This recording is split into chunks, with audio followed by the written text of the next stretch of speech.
I think the challenges in the development of a prophylactic HIV vaccine are unprecedented in the history of vaccinology. There are unique aspects of HIV virology and HIV immunology that make it a more formidable target than any other virus for which we have successfully developed vaccines. HIV is a tremendous global problem, as you know, with more than 7,000 to 8,000 new infections per day occurring globally.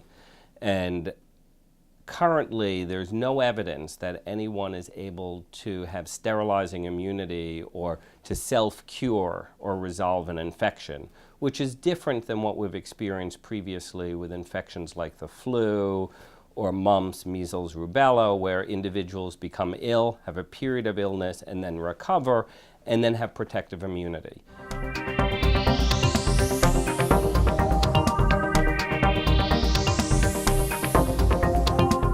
HIV is a wily beast. It is kind of like the Trojan horse in terms of getting into our immune cells. So the cells that we normally stimulate in other vaccines are the cells that, when stimulated, help HIV multiply. The virus itself undermines the immune system, while other infections attack perhaps specific organs, like the pneumococcus, which causes pneumonia, affects the lung, but doesn't affect the immune system. And so the immune system can then figure out how to deal with the organism and build up a protective response, either through antibodies or protective cellular mechanisms. HIV's fundamental target is the immune system. HIV infects cells that are called T helper or CD4 cells. These cells are sort of the master cells of the immune system. So they help orchestrate a lot of our responses to infections. When we get over a cold, for example, those cells are involved, and they're involved in many of the responses to vaccines.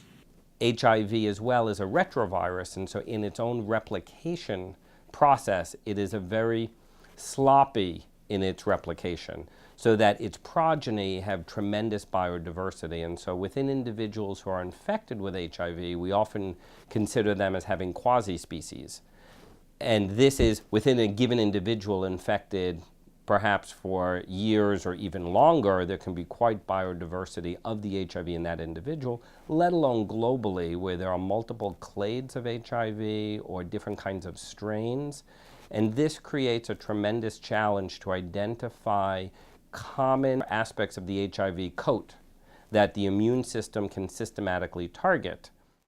So we're not trying to develop a vaccine against one virus, we're trying to develop a vaccine against millions of viruses. Also, the ability of the virus to rapidly mutate and change to evade both humoral and cellular immune responses, as well as the inability to develop immunogens that can generate broadly reactive antibody responses that are relevant for circulating viruses worldwide. This virus is really a human infection. And there are models of it with the simian immunodeficiency virus, but there are different infections in different species. And so although there are similarities and we can build off of that, fundamentally there are key differences that we may not fully appreciate. So in order to develop or elicit or bring out protective responses, which is what we hope to do with vaccines, we have to understand what responses we wish to bring out. And in order to do that, we have to study this in people. There are no substitutes for actually doing efficacy trials in humans. And efficacy trials in humans are long and costly and difficult. And that's the only definitive measure that we have for knowing whether a vaccine will work in humans or not.